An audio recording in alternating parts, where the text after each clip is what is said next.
প্রিয় মুসলমান ভাইরা রে আমার, ও যুবক ভাইরা রে আমার, মুরব্বী বাবাজিরা রে, এই মদের আসক্ততার কারণে আজকে সমাজ নষ্ট, পরিবার নষ্ট, সংসার নষ্ট, সমাজের মধ্যে মানুষের সঙ্গে চলাফেরা করা যায় না। আমি আপনাদেরকে বোঝানোর জন্য একটি ঘটনা বলবো। আজ থেকে 5 বছর আগের ঘটনা। আমি এক এলাকাতে তখন বসবাস করি, এক মসজিদে ইমামতি করি। তো আমার মহল্লার একজন মুসল্লি, সে মদ পান করতেন। তবে তিনি নেতৃস্থানীয় একজন কাউন্সিলর পদপ্রার্থী ছিলেন। তো একজন কাউন্সিলর যদি মদ পান করে, তাহলে সেই সমাজে, সেই ওয়ার্ডের মধ্যে কিভাবে শান্তি আসবে আমার বুঝে আসে না। কারণ ওয়ার্ড পরিচালনা করবে যেই ব্যক্তি, সেই ব্যক্তি যদি মদের আসক্ত থাকে, তাহলে এই ওয়ার্ডের সমস্ত মানুষ কোন দিকে যাবে? একমাত্র ওয়ার্ডের যে নেতৃস্থানীয় আছে তারাই বলতে পারে, ঠিক কিনা? তাহলে প্রিয় মুসলমান ভাইরা রে আমার ওই কর্মস্থলের ওই ওয়ার্ড কাউন্সিলর সাহেবকে আমি বলেছি, আমাকে অত্যন্ত শ্রদ্ধা করতেন, ভালোবাসতেন। আমি ওনাকে বলেছিলাম, ভাই, আপনি যেই নেশায় আসক্ত আছেন, এই নেশার কারণে হয়তো আপনার একদিন মৃত্যু হয়ে যাবে, আপনি দুনিয়াতে থাকবেন না। আপনাকে আমরা কাফন করাবো, আপনাকে দাফন করব, সব কিছু করে আসব, জানাজা পড়ব, মাইকিং করব, ওয়ার্ডের সমস্ত মানুষ আপনার জানাজায় অংশগ্রহণ করবে। প্রিয় ভাই আমার, আপনি যদি আজকে থেকে এই মদ পান ছেড়ে দেন, তাহলে হাসরের ওই কঠিন ময়দানে আল্লাহ রব্বুল আলামিনের কাছে যদি আপনি গ্রেফতার হয়ে যান কোনো গুনার কারণে, কোনো অন্যায় কাজের কারণে, আপনি আজকে যদি মদ পান ছেড়ে দেন, তাহলে আপনি বলতে পারবেন দুনিয়াতে একজন ইমাম সাহেবের কথায়, একজন ইমাম সাহেবের কথায়, হাফেজ সাহেবের কথায়, আলেম সাহেবের কথায় আমি মদ পান ছেড়ে দিয়েছিলাম, আল্লাহ আমার এই ভালো কাজের উসিলায় তুমি মাফ করে দাও। আমি তাকে যেমন এমনিভাবে বুঝিয়েছি, তার বুঝে আসে না, সে মদ পান করে। যখন সাক্ষাৎ হয়, আমাকে দেখে সালাম দেয়, শ্রদ্ধা করে, চা খাওয়ায়, বিভিন্ন সময় সকালবেলা ভালো ভালো হোটেলের মধ্যে নিয়ে নাস্তা করায়। কিন্তু আমার সঙ্গে ভালো বন্ধুত্ব থাকলে কি হবে?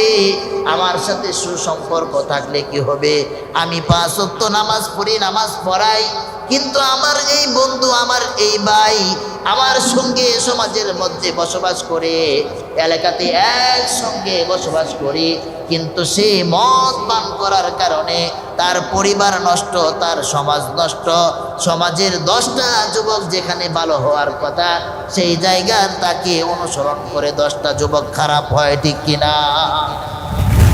পরবর্তীতে শেষ পর্যন্ত আমি তাকে বোঝানোর পিছনে আছি, কিন্তু এক পর্যায়ে হঠাৎ করে আগের দিন বিকালবেলা, সন্ধ্যাবেলা আমার সঙ্গে সাক্ষাৎ, মাগরিবের নামাজ আদায় করেছেন মসজিদে, নামাজ আদায় করে একসঙ্গে চা পান করেছে। চা খাওয়ার পর আমার সঙ্গে ভালো মন্দ বিভিন্ন বিষয়ে আলোচনা করেছে। আলোচনা করে সে বাসায় গিয়েছে, বাসায় গিয়ে বাসায় ঘুমিয়েছে। সকালবেলা ঘুম থেকে উঠেছে, উঠে সে সর্বপ্রথম তার যে দৈনন্দিনের তালিকা রয়েছে, দৈনন্দিনের যেই রুটিন রয়েছে, সকালে ঘুম থেকে উঠে নাস্তার আগে একবার মদ পান করা, সে ঘুম থেকে উঠে মদ পান করতে গিয়েছে। যাই হোক, শেষ পর্যন্ত সেই ব্যক্তি মদ পান করার, মদের যে আসর, যেখানে বসে মদ পান করে, আপনাদেরকে যদি ঠিকানাটা বলি আপনারা অবশ্যই চিনবেন। আমি বিস্তারিত বলবো না, শুধু সামান্য যদি টাচ দিই হয়তো আপনারা তাকে চিনেও ফেলবেন, এজন্য আমি সেদিকে বলতে যাচ্ছি না। তো ওই লোক ওই মদ পান করা অবস্থায় শেষ পর্যন্ত তার ইন্তেকাল হলো। তো প্রিয় মুসলমান ভাইরা রে আমার, যে আমি যে আলোচ্য বিষয় আজকে নিয়েছি, আল্লাহ রাব্বুল আলামিন যে ঘোষণা দিয়েছেন যে ইন্নামাল খামরু ওয়াল মাইসির, যে তোমরা মদ পান করো না, কারণ মদ এমন একটি বিষাক্ত জিনিস যেটা তোমাদের জন্য আমি নির্ধারণ করেছিলাম ভালোর জন্য। কিন্তু এক পর্যায়ে যখন দেখেছি তোমরা এই মদ পান করার কারণে তোমরা বিভিন্ন অন্যায় কাজে লিপ্ত হয়ে যাও, তোমাদের পরিবারের সঙ্গে খারাপ আচরণ করো, সমাজের ভালো ভালো মানুষের সঙ্গে খারাপ আচরণ করো, সমাজে তোমরা চলাফেরা করতে পারো না সঠিকভাবে, তখন আমি আল্লাহ রাব্বুল আলামিন আবার সেই মদ পান করার যেই হুকুম দিয়েছিলাম সেই হুকুমকে রহিত করে মদকে আমি হারাম ঘোষণা দিয়েছি। প্রিয় মুসলমান ভাইরা আমার, এবার আসুন সেই ভাই সে মদ পান করা অবস্থায় মৃত্যুবরণ করেছে। এখন প্রশ্ন আসছে, এলাকাতে গুঞ্জন শুরু হয়েছে যে মদের বারে অমুক ব্যক্তির মৃত্যু হয়েছে, তার জানাজায় আমরা অংশগ্রহণ করব না। বিভিন্ন কথা বিভিন্ন নেতৃস্থানীয় ব্যক্তি এবং সামাজিক ব্যক্তিত্ব সহ এক একজনের মুখে এক এক রকম কথা আসতেছে। তার জানাজা পড়ব না, তাকে দাফন করতে দিব না, আমাদের সঙ্গে তার দাফন হবে না।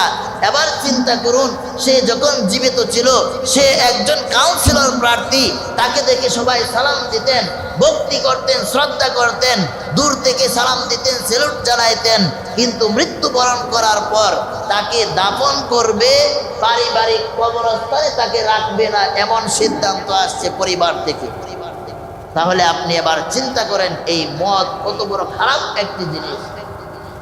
প্রিয় মুসলমান ভাইরারে আমার, শেষ পর্যন্ত আমরা কয়েকজন উলামায়ে কেরাম সহ এবং আমাদের 12 নং ওয়ার্ডের যে কাউন্সিলর ছিলেন আব্বাস উদ্দিন খোকন সাহেব, ওনাকে সহ এবং আরও কয়েকজন কোনাবাড়ির তৎকালীন সরকারের যে নেতৃস্থানীয় নেতাকর্মী ছিলেন তাদেরকে নিয়ে আমরা তাকে দাফন কাফন শেষ করি।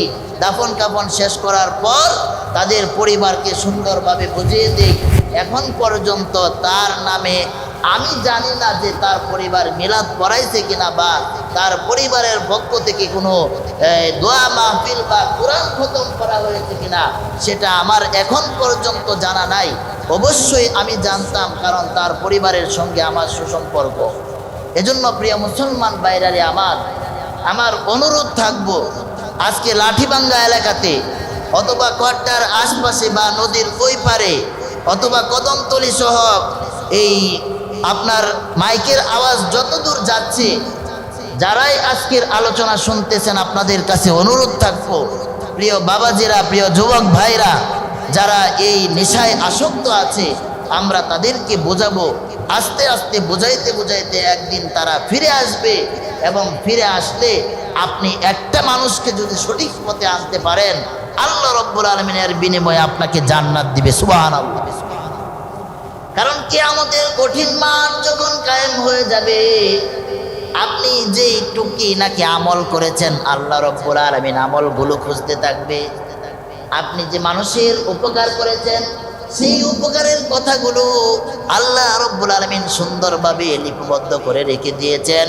কিরামান কাতিবিন, 2 জন ফেরেশতা ডান কাঁধে এবং বাম কাঁধে আছে। এরা আপনার অল্প থেকে অল্প যারা পরিমাণ যদি কোনো ভালো কাজ করে থাকেন এটাও তারা লিখে রাখে, আর যদি আপনি সামান্য পরিমাণ খারাপ কাজও করে থাকেন এটাও তারা লিখে রাখে। এই ভালো কাজগুলোর কারণে আল্লাহ রাব্বুল আলামিন ওই কিয়ামতের কঠিন ময়দানে আপনাকে এই সামান্য ভালো কাজের কারণে আল্লাহ রাব্বুল আলামিন সমস্ত গুনাহ মাফ করে আপনাকে মুক্তি দান করবেন। সুবহানাল্লাহ। তাহলে প্রিয় মুসলমান ভাইরা আমার, যে আল্লাহ রাব্বুল আলামিন বলেছেন ইয়া আইয়ুহাল্লাযীনা আমানু ইন্নামাল খামরু ওয়াল মাইসিরু ওয়াল আনসাবু ওয়াল আজলাম, যে মদকে আমি হারাম ঘোষণা দিলাম, তোমরা মদ পান করো না, এবং যারা মদ পান করে তাদেরকে তোমরা সঠিকভাবে বুঝে তোমাদের মতো করে সমাজের একজন ভালো ব্যক্তি বানিয়ে দাও, তাকে তোমরা নামাজের দিকে আহ্বান করো। আল্লাহ রাব্বুল আলামিন কোরআনের আরেক জায়গায় বলেন উতলু মা উহিয়া ইলাইকা মিনাল কিতাবি ওয়া আকিমুস সালাহ ইন্নাস সালাতা তানহা আনিল ফাহশাই ওয়াল মুনকার। আল্লাহ রাব্বুল আলামিন বলেন, যদি তোমরা কোনো মানুষ খারাপ কাজ করে সমাজের মধ্যে, তাহলে তোমরা তাকে মসজিদের দিকে নিয়ে এসো, তাদেরকে নিয়ে তোমরা নামাজ আদায় করো। নামাজ যদি আদায় করো, নামাজ এমন একটি এঠং পাওয়ার এঠং বোম যে তাকে ওই খারাপ কাজ থেকে অল্প কয়েকদিন নামাজ পড়লে বিরত করে ফেলবে। সুবহানাল্লাহ। যখন আপনি নামাজও পড়ছেন, খারাপ কাজও করতেছেন, যা কোরআন ঘোষণা দিয়েছে নামাজ পড়লে খারাপ কাজ তাকে দূরে সরে নেবে, কিন্তু খারাপ কাজ তো ছাড়তেছে না। এই ব্যক্তি নামাজও পড়ে, তার গায়ের মধ্যে জুব্বা আছে, পাঞ্জাবি আছে, সে আতর লাগিয়ে বেড়ায়, মাথার মধ্যে 24 ঘন্টা টুপি থাকে। এক সময় সন্ত্রাসী ছিল, এক সময় চাঁদাবাজি করত, এক সময় নেতা ছিল, এখন সব কিছু বাদ দিয়ে সে এখন একজন সাধারণ মানুষের কাতারে নাম লিখিয়েছে। তার ক্ষমতা আছে, সে ইচ্ছা করলে সন্ত্রাসী করতে পারে, সে ইচ্ছা করলে চাঁদাবাজি করতে পারে, সে যদি ইচ্ছা করে আমি এই মুহূর্তে যে কোনো কাজ করব করতে পারে, কিন্তু সে সব কিছু বাদ দিয়ে নামাজ আদায় করতে শুরু করে দিয়েছে। তো আল্লাহ রব্বুল আলামিন যে ঘোষণা দিয়েছেন যে নামাজ সমস্ত খারাপ কাজ থেকে বিরত রাখবে, এটা বাস্তব। তবে নামাজটা আমাদের নামাজের মতো আদায় করতে হবে, ঠিক কিনা?